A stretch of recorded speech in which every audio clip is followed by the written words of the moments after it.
그러면 특허권 네. 좀 얘기를 안 할 수가 없어요. 네. 저도 이제 따로 이제 특허를 지금 준비하고 있고 그러고 있는데 일단 특허권을 내는 사람 입장에서 가장 중요한 게 특히 이제 저는 이제 큐텐 재팬도 운영을 하고 있으니까요. 그 한국에서 특허를 출원을 하면 또 일본에 또 특허를 출원을 해야 하는데 네. 이거는 어디서 먼저 출원하는 게 유리할까요? 그것도 사실 대표님들이 어떤 방향으로 사업을 하고 계시냐, 네. 그리고 어떤 방향으로 앞으로 하실 거냐에 따라서 좀 다른데, 네. 일단은 뭐 한국하고 일본 중에 어떤 게 더 유리하냐라고 네. 말씀을 하시면 보통은 가정을 일단 해야 돼요. 네네네. 특허를 받을 수 있는 어떤 기술력이 있으신, 네, 있다고 가정을 있다고 하고, 가정을 네, 하고, 기술이 있다고 가정하고, 예를 들어 화장품을 제조해서 판매하는 브랜드라고 해보죠. 브랜드 네네. 회사라고 해보죠. 네. 화장품 회사. 그러면 보통은 한국에서 먼저 특허를 만들고, 네. 그거를 기초로 일본어로 번역을 해서 일본에 이제 출원을 하는 그런 방식이 통상적입니다. 한국인은. 네네. 그래서 만약에 한국에 특허가 없는데 일본에 먼저 하고 싶다 네. 하면 먼저 일본어로 해야 되잖아요. 그렇죠. 네, 그러면 저는 사실 일본어를 뭐 기본 네. 잘 못해가지고 네. 그래서 일본어를 이렇게 쓸 수는 없으니까 네. 보통 이제 한국어로 하고 그걸 이제 번역해서 일본어로 해서 필요하다면 이제 일본 특허 출원을 하는 그런 방향이 통상적인 것 같습니다. 네. 그렇군요. 네. 그리고 좀 더 말씀드리면 이것도 두 가지 방법이 있는데 아까 상표하고 네. 똑같이 간단히 네. 말씀드리면 똑같아요. 일본에 개별적으로 들어가는 거, 다이렉트로 들어가는 거랑 네. 마드리드처럼 이제 PCT라는 네. 제도를 이용하는 게 있습니다.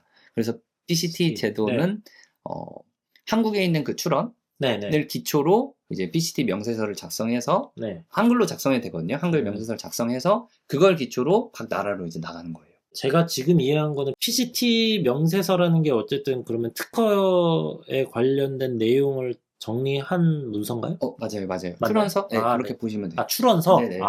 네네네. 특허, 출원, 서면, 문서. 문서. 네, 그겁니다.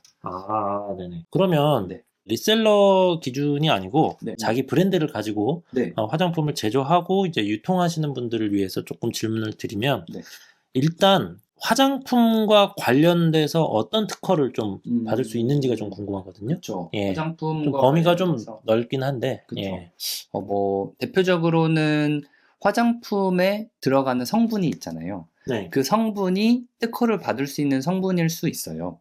새로운 성분을 넣을 수도 있고, 아니면 성분의 어떤 조합으로, 예를 들어 피부가 더 재생이 잘 된다든지, 네. 아니면 잘 때 회복이 네. 좋다든지, 여러 가지 효과가 있는데, 어떤 성분 B나 아니면 어떤 새로운 성분을 조합했을 때 좋은 효과가 나오면, 그걸로 이제 특허를 낼 수가 있고, 그걸 이제 조성물 특허라고 보통 하거든요. 네. 조성물이요? 네. 그러니까 네네. 성분에 대한 특허. 이렇게 네네. 보시면 돼요. 쉽게.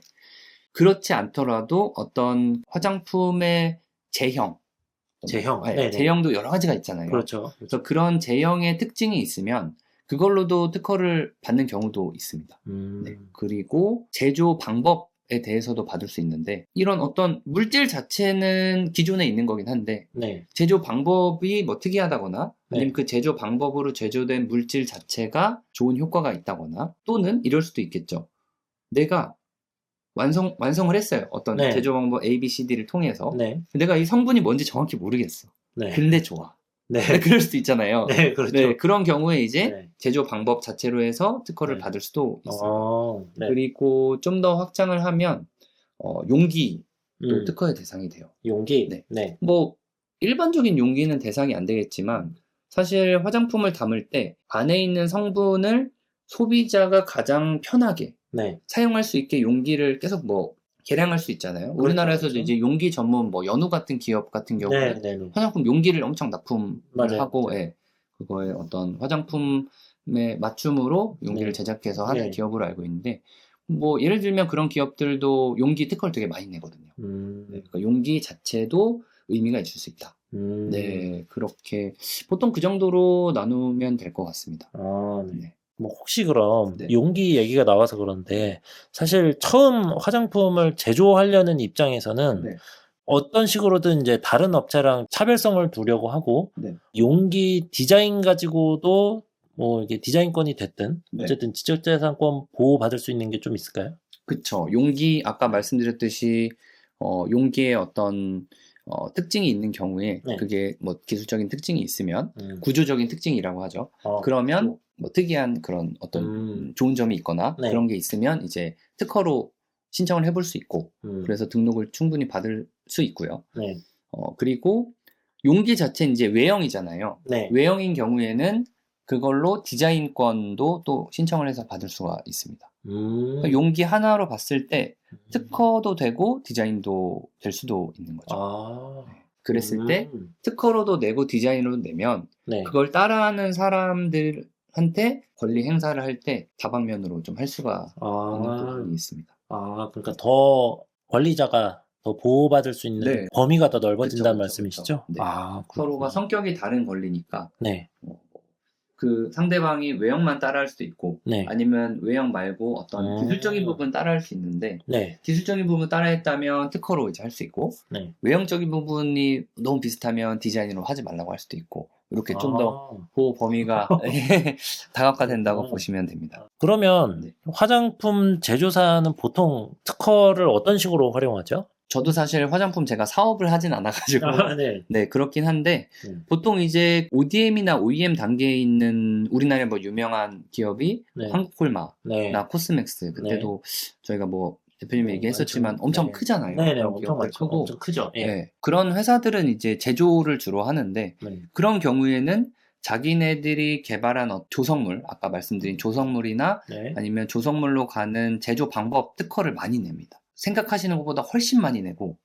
그래요? 네. 그리고 외국에도 많이 이제 해외 출원도 많이 하고 그래서 확보를 합니다. 그래서 이제 사실 화장품 특허 보면 우리나라는 뭐 코스맥스, 한국콜마 뭐 여러 개 있지만 대표적으로 뭐 2개라고 하면 서로 특허가 막 겹치는 경우가 많아요. 신청을 하면 뭐 한국콜마가 특허를 출원하면 코스맥스게 막 나오고 코스맥스 것 때문에 안 된다고 막 심사관이 그러고 코스맥스가 하면 또 한국콜마 때문에 안 된다고 하고 막 이렇게 서로 이렇게 겹치는 부분들이 있더라고요. 그래서 뭐 하여튼 피해가지고 잘 서로 받고 있는 거 같습니다. 갑자기 그 회사 이름 그 실명을 거론하셔서 뭐 어쨌든 뭐 큰 기업이라 큰 기업이라 좀 예쁘게 봐주셨으면 좋겠습니다. 네네. 둘 다 다 좋은 회사입니다. 좋다기보다 엄청 큰 곳, 엄청 크고 좋은 회사입니다. 네, 그렇죠. 네. 그래요. 그러면 하나 조금 더 궁금했던 게 기존 성분이 특허 등록이 되어 있는데 그걸 그대로 써도 되는지도 궁금해요. 안 될 것 같긴 한데. 그렇죠. 성분이 등록이 되어 있으면 그것과 동일한 성분을 제3자가 사용하면 이제 특허 침해가 되는 건데 사실 여기서도 이제 특허 침해인지 아닌지를 판단할 때 좀 뭐 재미없는 얘기일 수는 있지만 특허의 청구 범위라는 게 있어요. 청구항. 청구항. 그 청구항이 있고 발명의 설명이 있는데 청구항을 기준으로 특허 침해인지를 확인을 해야 되고요. 청구항이 뭘까요, 그러면? 청구항이 내용, 청구의 내용. 청구는 뭐고 청구항은 뭐고? 좀 더. 뭘까요? 설명을 드리면 특허를 출원을 하실 때 특허를 낼 때 출원서라고 할게요. 뭐 영세서라고 정확하게 하는데 출원서라고 하면 그 출원 문서에 청구항이라는 부분이 있고 그리고 발명의 설명이라는 부분이 있고 그리고 도면이라는 부분이 있습니다. 크게는 이제 3개로 나눠주는데 발명의 설명은 말 그대로 막 써 있는 거예요. 막 길게 막 몇십 페이지 써 있는 건데 그 발명의 설명은 왜 쓰냐? 청구항에 있는 그 집약된 내용을 자세히 설명하기 위해서 쓰는 부분입니다. 그래서 발명의 설명은 막 길게 써 있고 그 발명의 설명에 의해서 청구항이 설명이 되고 실제 중요한 건 이 청구항 또는 청구 범위라고 하는데 짧게 써 있는 그 부분이 있어요. 1항, 2항, 3항, 4항 해가지고 그 부분이 이제 실제로 권리를 보호받는 부분이라고 보시면 되고 도면도 있는데 도면은 발명의 설명이나 아니면 청구항 그것들을 좀 보충해서 그림으로 이제 설명해주는 부분 이렇게 보시면 되겠습니다. 그러니까 청구항은 그 특허의 범위를 예를 들어서 순번을 매겨서 한 줄 한 줄 정리해 놓은 거고 정의한 거죠. 정의해 놓은 권리 거고 범위를 정의한 거. 그리고 그거에 대한 자세한 설명을 밑에 붙이고 그다음에 도면은 없을 수도 있죠. 보통 이제 화장품 특허에서 조성물 특허는 네. 도면을 그렇게 넣지 않아도 뭐 많이 이렇게 출원을 하시는데 뭐 제가 하는 경우는 그래도 화장품 특허를 받으실 때 어떤 조성물이 있으면 실험 결과나 실험 사진 같은 게 있잖아요. 네. 그럼 그런 걸 보통 첨부를 많이 합니다. 그러면 심사관님들도 발명의 설명을 뭐 물론 읽어보지만 그림의 뭐 색깔이 다르다든지 제형이 뭐 어떤 건 딱딱하고 어떤 건 부드러운 게 사진으로 보이잖아요. 그럼 그런 거 보고 좀 더 이해가 잘 되실 수 있으니까 그런 거를 또 같이 첨부를 해서 도면으로 이제 합니다. 사진도 네네. 그렇군요. 네. 그리고 이제 지재권에 대한 설명은 조금 많이 이해가 되셨을 것 같아요. 근데 만약에 사업을 운영하다가 분쟁이 발생할 수 있단 말이죠. 그쵸. 예, 지재권으로 분쟁이 발생했을 때 특히 이제 예를 들어서 저희가 화장품을 개발하고 그다음에 그 화장품을 일본 큐텐 재팬에 판매를 하고 있는데 일본의 오픈마켓에 그 입점을 해서 판매를 하고 있는데 그 지재권 분쟁이 발생했을 때는 그런 분쟁이 한국에서 처리되나요? 일본 기준으로 처리가 되나요? 좀 어렵게 말하면 국제주의라고 하는데. 그렇죠. 저작권이나 아니면 뭐 상표나 이렇게 일본 큐텐 쪽에서 경고가 왔다는 얘기들이 종종 있더라고요. 그렇죠. 그거는 사실 일본 큐텐 자체가 일본 국민들한테 파는 거잖아요. 일본 사람들한테. 그렇죠. 그러니까 그거는 아까 속지주의에 의해서 일본에 있는 권리들이 적용이 되는 거고. 그러면 일본 큐텐을 운영하는 사람도 일본 사람이니까 일본 상표권, 특허권 가지고 이제 제재를 하는 거게 되겠죠. 그러니까 한국과는 상관없이 이제 일본의 어떤 절차, 프로세스에 의해서 뭔가 이렇게 진행이 된다고 봐야 될 것 같습니다.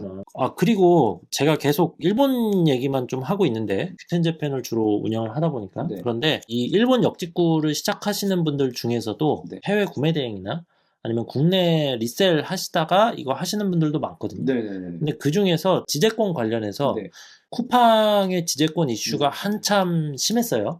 지금도 뭐 현재 진행형이고 그래서 쿠팡의 지재권 이슈는 어떤 게 있고 좀 어떤 식으로 해결을 하시는지 좀 그것도 조금 살짝 궁금하네요. 일단 좀 대략적으로 설명을 드리면 사실 쿠팡 쪽에서 지재권 이슈가 되게 많아요. 또 해결을 바로바로 하셔야 되는데 그러지 못해서 셀러 계정 자체가 정지되거나 나아가서 영구 정지가 되는 경우도 있더라고요. 근데 쿠팡 정책을 보면 한 번에 정지하지 않고 한 3번 정도 기회를 줍니다.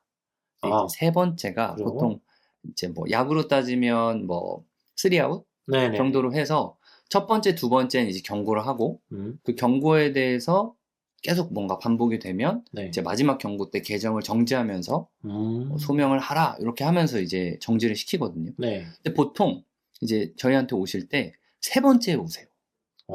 왜냐하면 첫 번째, 두 번째는 사실 그 개별 상품만 내려가거든요.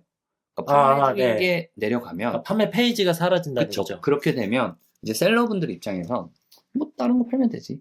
혹은 뭐 대량 등록으로 여러 개 하신 분들은 뭐 100개를 하셨으면 하나 없어져도 사실 크게 뭐 문제는 없으니까 넘어가세요.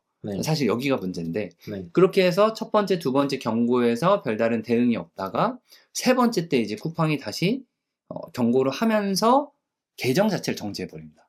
그럼 그때 이제 이러면서 그때 이제 뭐 연락을 주시거나 그러는데 그때는 이제 마지막 기회이기 때문에 대응을 또 잘 해야 되고 거기서 또 대응을 안 하면 계정이 정지되거나 뭐 더 심하면 영구 정지도 될 수가 있어요. 사실 제일 좋은 건 첫 번째나 두 번째 경고가 됐을 때 쿠팡에서 요구하는 그런 소견서라고 하거든요. 양식에 맞춰서 잘 제출을 하면 쿠팡에서 카운트를 안 합니다.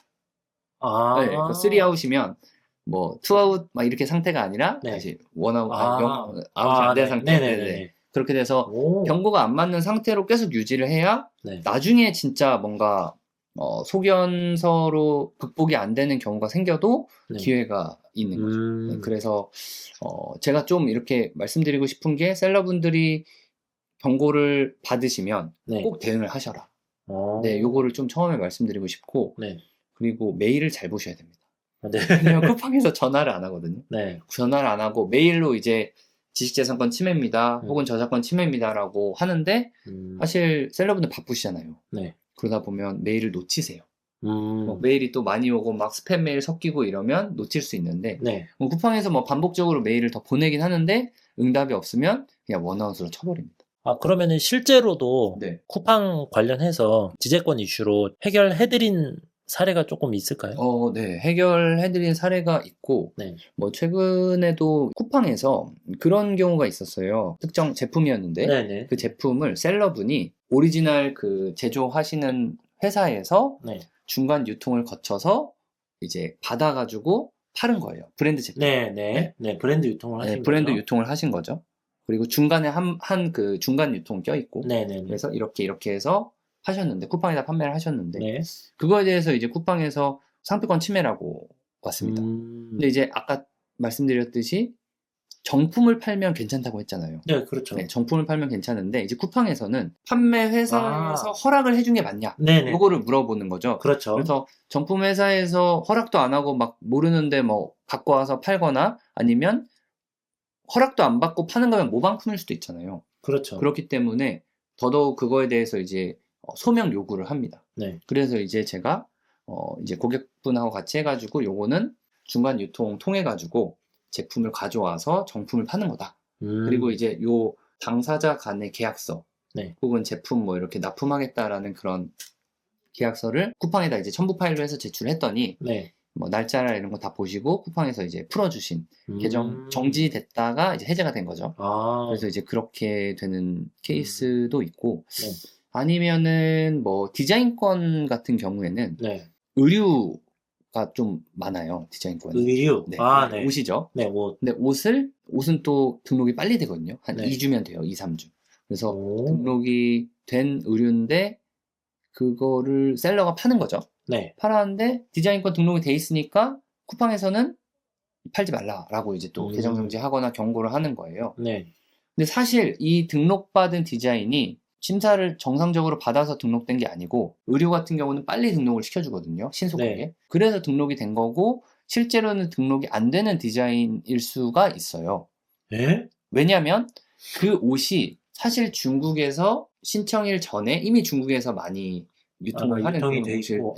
네. 그 옷인데 그냥 한국 사람이 누가 이렇게 디자인을 한 거죠. 네. 그런 경우에는 사실 이게 없어져야 되는 디자인이거든요.